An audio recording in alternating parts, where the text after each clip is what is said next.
Hello, my friend. Are you ready for the next installment of the Ulta 21 Days of Beauty? This is from Monday the 14th and Tuesday the 15th. Oh my gosh, so many products, so much skincare. Let's go ahead and jump into it because this is going to be a long one. All right, let's go ahead and scroll down and go into, where is it? Monday the 14th. Okay, so let's start off with the Stila Stay All Day Liquid Eyeliner. I do own this and I am not a big fan. The big reason why I'm not a big fan is because of this marker tip.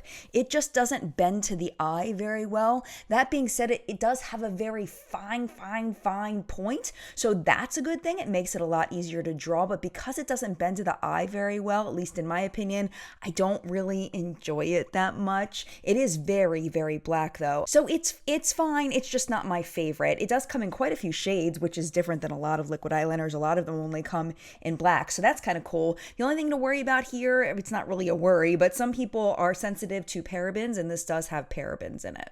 Another product that I've tried, the Lancome Sills Booster XL Vitamin Infused Lash Thickening Mascara Primer. I love this stuff and I love it even more for half off. If you've never used a mascara primer before, this one is kind of the gold standard of mascara primers in my opinion. It lengthens and volumizes your lashes before you put on mascara. Now the only critique about this one is it is white. So if your mascara you're pairing it with isn't black enough, doesn't have enough pigment in it, sometimes it's a little difficult to cover up the white. You just kind of have to pair it with the right mascara. But overall, I mean, it's just a really great product. Again, this one does have parabens in it, so be aware. Lots and lots of lip products. Are you wearing lip products right now? Are you wearing masks so you're like, forget it? Or are you wearing lip products?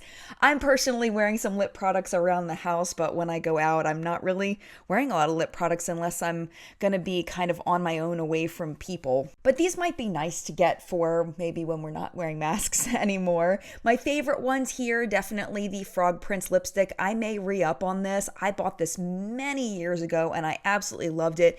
You can see here when you look at the lips, this is the actual color of what it looks like once it goes on the lips, even though it looks green. And it's just a fun lipstick. It's very moisturizing, hydrating, just feels really good on the lips. Probably more moisturizing than hydrating. There's some mango seed butter, there's some meadow foam seed oil, some sunflower seed oil. And most of the Lipstick Queen lipsticks have pretty much the same formula, but one thing I wanted to mention that I thought was really cool is they do have some minis down here. Where are they? Where are the minis? Right here, like the Highway 66, there's a mini, which might be cool if you wanted to try Lipstick Queen's formula without having to buy the full size. Oh, here's a Frog Prince mini. That's cool. Just a heads up on the primer, it does have pretty much the exact same formula as the regular lipsticks. It does have a little bit of color that it changes to when you put it on. It's just a very soft wash of color is what it looks like. I wish they had a little model picture there like they did on the other one, but that's something I'm actually interested in possibly picking up. Just a heads up, the only Lipstick Queen lipstick that isn't the same formula is this Sinner one, and I have tried this formula. It's just more opaque is what it comes down to. The Buxom Plump Line Lip Liner. Okay. A lip liner that plumps your lips. I'm not so sure about that. Okay, it does have 20 colors, and when you go down to the ingredients, the main ingredients to keep an eye out for, beeswax because it's not vegan, and then soybean oil because I know some people are allergic to soy. There's also jojoba oil, and there's squalane in here, which is a really nice ingredient to balance the skin. There's also one peptide in here. It's right here.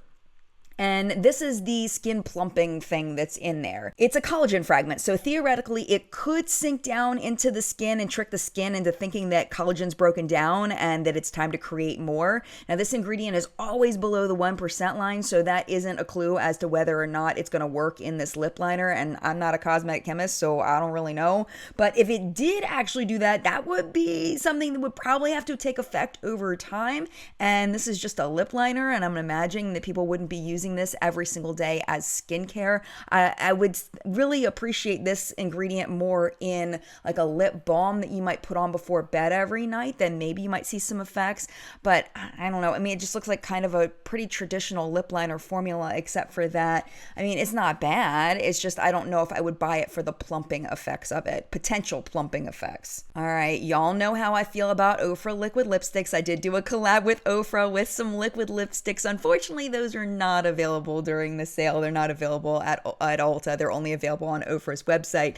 But I do love this formula. The reason why I personally love it is because it does dry down pretty well. Not 100%, but I would say probably 90-95% dried down. And it's very, very, very comfortable. That's one thing I heard in the reviews of my product over and over again that I did with OFRA, which is the same formula as these, that it is so, so incredibly comfortable for a liquid lipstick. There are 34 shades available for the sale. My favorite shades, just as a note, are Americano, Pasadena, and Unzipped. They do have kind of a vanilla cake-like scent. It is a pretty typical liquid lipstick ingredient list. There is aroma in there, which probably means fragrance. That's what I would imagine. It is right here, but so just kind of keep that in mind. That's probably that vanilla scent. I'm just a big fan of OFRA lip products in general, so I do also love their lip glosses. They're very smooth. They're more of an oily feeling rather than a sticky, goopy kind of feeling. They feel very nice, and the colors are beautiful. This icy lavender one really is icy though, just a heads up. My favorite shades here are the clear, the cherry mocha, and the natural. Those are my 3 favorite colors. I do have a lot of these. They've sent me a ton of them in PR to try, so I've tried a lot of the shades. The Flexi Slick is really fun. I like this formula a lot, but it is a bit heavier than their other formulas. Imagine a liquid lipstick and a lip gloss kind of fused together. So it's got kind of a slip of a lip gloss, but with the opacity of a liquid lipstick. So this one definitely is not transfer proof. It's not meant to be like that. So you just kind of have to decide whether this formula might be right for you or not. I personally really like it. It does have a French vanilla kind of fragrance, and my favorite shades here are Buzz and Slush that they have available for the sale. Now let's get into the obnoxious amount of skincare that is in these days. Oh my gosh, it took me forever to look through this stuff. This is the only one on this day, but oh my gosh, the next day, so much skincare. Okay, let's start with StriVecin. This stuff is really expensive, obviously. So you're gonna be paying about $50 during the sale for 1.7 ounces, the Peptide Tightening and Brightening Face Serum. So going down to the ingredients, the base is water, glycerin, and emollient. So that's going to pull some of that water into the top layer of your skin, and it's going to hold it in very nicely. There's this one ingredient here called myristal nicotinate. That is a derivative of niacinamide. It's an oil-soluble version. So it was specifically developed to deliver the actives of niacinamide into the skin without causing that flushing and irritation that some people have with niacinamide. So definitely note that if you are sensitive to niacinamide, talk to your dermatologist about possibly using this particular ingredient instead. And this ingredient is noted specifically to enhance cell turnover and strengthen the skin's barrier. It's a really nice ingredient. There's also some good antioxidants like Kakadu plum. Right there, that is the Kakadu plum. There's also rosemary leaf extract. There's some humectants in here like glycerin and butylene glycol and hydrolyzed hyaluronic acid. There's also peptides and ceramides. Those are great for encouraging production of collagen and elastin. The only critique I have is the same critique I have of like an IT Cosmetics product. There's way too many ingredients, so you don't really know where the 1% line is, how much there is of each ingredient. So it's possible that this could be doing some amazing things, and based on the reviews, people seem to really, really love it. So chances are there are some really good actives in here. I forgot there's also rice bran extract in here. That's a good one too. The only other critique is that there are fragrances way down at the bottom. So if you are not a fragrance person, you're going to throw this one out. But I mean, it does look really nice. It's just we don't know which are the actives that are in enough concentration in order to be effective. But there's so much good stuff in here. I would imagine there's something doing something good. And then the Exuviance Reverse Total Correct Plus Sculpt Anti-Aging Serum. This is kind of the opposite in ingredients. Very, very simple here. In the top, we have water and propylene glycol, which is a humectant that's going to pull that water into the top layer of your skin. There's acetylglucosamine here that encourages cell turnover. It's skin brightening, and it's really great paired with niacinamide. But you notice there's no niacinamide in here, which I thought was kind of interesting. Glycerin, which is another humectant that we've talked about a little bit earlier. The ascorbyl glucoside here, that's a more stable version of vitamin C. It is a good antioxidant, but it isn't the best at evening the skin tone unless it is paired with niacinamide. So I don't know if it paired with the acetylglucosamine, if that is a good pairing to help with the skin evening. But I guess it is a possibility. The only other thing that I wanted to mention was the acetyltyrosinamide, and that one has some studies that suggest that it's a good skin firming ingredient. And then there's arginine. One more, last one, arginine. And that one is a good antioxidant. So this one is a lot more simple. I wish that they had put some niacinamide or some kind of niacinamide derivative in there that would pair well with those to encourage those other ingredients to definitely have some effects. But again, the reviews are really good on this. So you just kind of have to take what I said, talk to your dermatologist or other professional.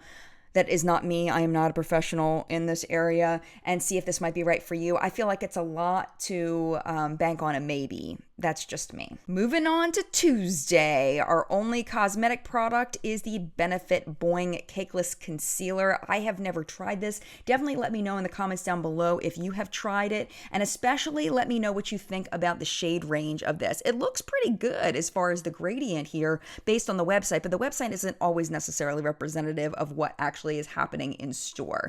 The ingredients here are mostly silicones and pigment, so that's pretty typical for a full coverage concealer, and that's what the reviews say, is that it's thick and it's full coverage and it blends well, but some people are complaining of caking, and I would imagine that's because of all the silicones in here. Only thing to note as far as ingredients is the bismuth oxychloride. This is kind of a scratchy pearl colored pigment, and it does irritate some people's skin because it kind of can get stuck in the pores and cause irritation. So if that's you, if you've had issues with irritation with that ingredient, that is there. And I think that's the only time we see bismuth oxychloride today. So again, if you have tried that, please let me know in the comments below because I've never tried that product. All right, Crepe Erase. I remember my aunt and my grandma talking about Crepe Erase. They were like infomercials or something on Crepe Erase, and they were like, oh my gosh, I have to get this. Let's see if you actually do have to get this. This is the Advanced Body Repair Treatment. So this is a 10-ounce product. This thing is huge. It is gigantic. So keep that in mind when you're looking at that $79 price and of course the half price. My only thing about this that I really want to mention is that olive oil is the second ingredient. So it's probably in pretty high concentration. There were some studies done when they were looking at adding olive oil to baby products to moisturize baby skin, and they found that over time when they applied the olive oil directly to the skin in the same place, that it did break down the skin's barrier. So if you do get this, this may not be something that you would want to put on every single day, because I would hate for your skin barrier to get broken down when you're just trying to moisturize it. With that being said, it is a good antioxidant and a good antibacterial, and it is a good moisturizer. There's also cocoa seed butter in here and coconut oil. Those are uva here and here. So if you don't like coconut oil, keep that in mind. There's also some ingredients in here that will help prevent transepidermal water loss. There's some grapeseed oil, which is a great antioxidant. There's squalane in here, which is an ingredient that I love to see in skincare, and that's because it does mimic your sebum to balance the skin. So if you do have oily skin on your body, this may be great for that. It's also an antibacterial, so that's also good for acne-prone skin. It's a moisturizer. It's an antioxidant, and it also might fight free radical damage. So that's really good. This actually looks like a really nice hydrating product with antioxidants. So, and you get a huge amount. So I think it looks pretty good. And then we have the Intensive Body Repair Treatment. This is another very moisturizing ingredient, but the olive oil is a little bit further down. So personally, I would probably get this one if you were looking for more for dry skin, and the other one if you were looking for more for oilier skin for antioxidant, antibacterial purposes. So let's talk about this one, why it's good for dry skin. We have the shea butter, we have the cocoa butter, and we have the coconut oil, and then the olive oil down here. Because the olive oil is in less of a concentration and the study was done on straight olive oil, again, I'm not as worried about this one as I was the other one. There's also an ingredient that I was surprised to find is actually pretty interesting, and there's some research behind it, and that's the dill extract. They say that it can improve skin's resiliency and work as an antioxidant, and it also has a calming action if your skin is sensitized or irritated. So I thought that was kind of neat. And then this here is called Blue Mallow Flower. Okay. I don't know why I said that so slow, like it was hard to say. It may have some skin soothing properties, and it also might have some antioxidant benefits. Again, you're getting 10 ounces here, so I think this looks like a really nice product for very dry skin, and then secondary, as someone with anti-aging concerns, it could help a bit there as well. Oh, we do have a little more makeup. That's right, the Cover FX setting powders. Okay, so I have this one. I have the Perfect Setting Powder, and I really like it. It's very finely milled. I feel like it sets my makeup really nicely, and I do have normal skin. The ingredients are pretty typical. They all have green tea in them, which is a great antioxidant. So that's kind of cool that that's in all of them. I don't know how much it's actually doing within the powder, but I think it's nice to have it in there. The matte one here adds kaolin, which will help absorb oil. So if you have oily skin, I would definitely say this one's probably the one you want to pick. The illuminating one, the ingredients actually are really similar to the Perfect Setting Powder. The only difference is that they're in a different order, and then this one adds titanium dioxide, so it may add more of a white cast. So if you are a medium to deeper skin tone, you may want to stick with this one, with the Perfect Setting Powder, because I think this one might you might have issues with it as far as it matching your skin tone. Well, I guess they do have a deeper one as well, but definitely don't get the lighter one if you have a deeper skin tone. And just know that there is going to be more actual color in that versus the first one, which is probably more translucent. And then finally, let's dig pretty deep into these 3 sets. So let's start with the Proactiv. I'm going to tell you right now, I know that this has been marketed super gimmicky for a very long time, but honestly, this stuff looks really good for acne prone skin. It's just one of those things where you're gonna have to keep using it. The biggest critiques on this are that when people stopped using it, their acne came back. The things that these ingredients do, it's not a cure-all forever. It's good. It's a treatment. So the most important thing in here is this benzoyl peroxide. There's actually a lot of research behind this, that it helps remove excess oil and dead skin cells, and it also helps kill acne-causing bacteria. This is a fantastic ingredient for acne prone skin. There's also some humectants in here. There is this, let me find it. Where is it? This guy right here. This one right here, this is chamomile extract, and we did talk about this another day. It's an antioxidant, it's skin soothing, and then if you are allergic to plants in the daisy family, definitely talk to your dermatologist before using this. I do want to mention that there are parabens in here and also fragrance, so if that's not you, this product is not for you. Moving on to the toner looks really nice. The number one ingredient in this is water, so we don't know how much water is in there, which leads us to not knowing how much glycolic acid is in there. That is an AHA chemical exfoliator, so that is going to help loosen up kind of the mortar between the bricks of your skin to help you slough off dead skin cells, which is great for your skin. Just be careful and make sure that not just on the day you're using this, but for about a week at least after you've used this product, make sure you're continuing to use sunscreen to make sure you're protected from sun damage, because it can increase your photosensitivity. There is witch hazel leaf extract in here, which is stronger than the water. So if you have bad reactions to witch hazel, this is definitely not going to be for you. The reason why witch hazel is such a popular product is it's known to temporarily constrict pores, making them less visible, and potentially lessen oil production because it contracts the muscles that are underneath your pores. But then it's also accused of pulling water out of the skin, causing it to be dehydrated. And there's also evidence that you become sensitized to it over time. So people either seem to really like witch hazel or really hate witch hazel. And because this is an extract, this is going to be more potent. So keep that in mind when you're making your purchasing decision. They also have that chamomile extract in here. There's aloe leaf juice in here, which is skin soothing.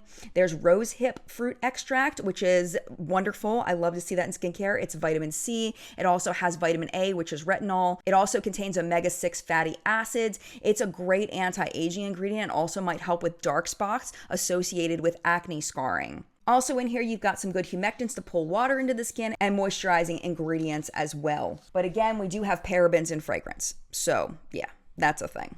And then finally, this one is probably the least interesting. It does have the benzoyl peroxide we talked about earlier, which is great for acne-prone skin. But other than that, it doesn't really have a whole lot of good stuff in there. It's mostly emollients to make your skin feel smooth. There are a few humectants in here as well that help the skin stay hydrated. And that's actually really good for oily skin, because if your skin is dehydrated, it may think it needs to produce more oil to compensate for it. So I'm glad to see some humectants in there. Honestly, I feel like $30 for 3 full-size products products for this kind of ingredient list, I think looks really good. And if you have acne prone skin, I think it looks amazing. Definitely talk to your dermatologist if you have any questions about it. The Sunday Riley Flash Fix Kit. Okay, these are deluxe size samples. So keep that in mind, where the last one is full size, these are deluxe samples. So you're not getting a ton, but if you were curious about these products, this may be a good way to try them. The Good Genes Lactic, you hardly get any of it. You get like not much,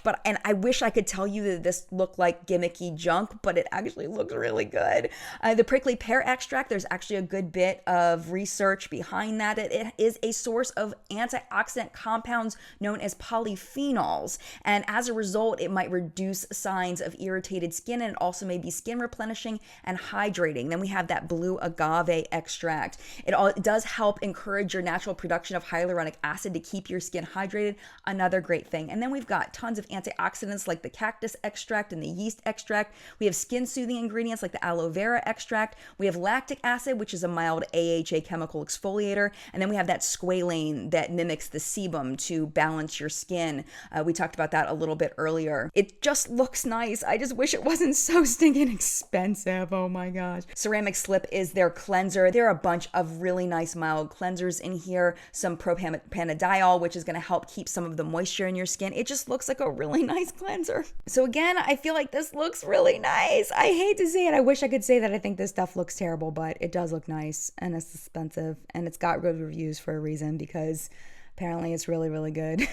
And then finally, we're getting into the Origins. Stop moving. The Origins Cleansing and Radiance Boosting Trio. Okay, I'm just letting you know, if you don't like fragrance, just exit out with this now. Like, it's just, these are very, very heavily fragranced in products. At least the first two are. So we're going to start with the Checks and Balances Frothy Face Wash. The second ingredient is lavender flower water, which makes me so incredibly sad. It's like, why? And there's so many other ones. Oh my gosh, like the whole like second half of the ingredient list is pretty much, well, I mean, there's other things in here, but there's a lot of fragrance in here. You've got spearmint leaf oil, so you can expect to feel a cooling feeling on your face when you use this, which some people enjoy, but it's really very irritating to the skin. And also your skin could become sensitized to some of these fragrances over time. That being said, it does have some nice mild, gentle cleansers in it. You just have to decide whether it's good for you or not. Oh, and then there's glycerin to pull some of the water into your skin, which is nice to see, but that's kind of, I don't know, I wouldn't buy it. Then let's get into the Ginseng Oil-Free Energy Boosting Gel Moisturizer. There's some good humectants in here. There's some silica to absorb some oil. There's niacinamide in here, which if you are sensitive to niacinamide, of course, this isn't going to be for you, but it really is a great ingredient for evening out the skin tone. It's great for anti-aging. It's great for acne. It's great for so many things. And then all the way up here, we start getting into all the citrus oils and the spearmint leaf oil. It's like, why? Why did you do it? Why? And then after we go into all of these fragrances, we finally get to the moisturizing ingredients, the shea butter, the jojoba butter. It's like, come on, man. Like, really? Really? And I didn't mention this earlier, but citrus oils could have some kind of level of vitamin C, which is great because it's a great antioxidant, but they're also highly acidic and they can irritate sensitive skin, especially if it's not formulated to a good pH for your skin. They can also be skin sensitizing over time. Though there are some good moisturizing and hydrating ingredients in here, this is not a purchase that I would make. And then finally, let's talk about the eye cream, probably the least offensive of all of them. There are some good moisturizers and humectants, but really no powerhouse ingredients that make me go, yes, like where are the peptides? Where is the caffeine for the under eyes that helps to with dark circles and depuffing? Where is the ceramides? Like that's what I want to see. None of that in here. Not as much fragrance in this one. It is a relatively nice eye cream, but I don't see much that'll brighten or depuff as it's advertised. So that is it for these 2 days of 21 Days of Beauty. I will be back in a couple of days to talk about Wednesday and Thursday. I guess we'll be back on Tuesday to talk about Wednesday and Thursday sales. And then we got 2 more days left and then the sale is over. So sad. Thank you again so much for watching. Mad love to you, and I will see you in a video very, very soon.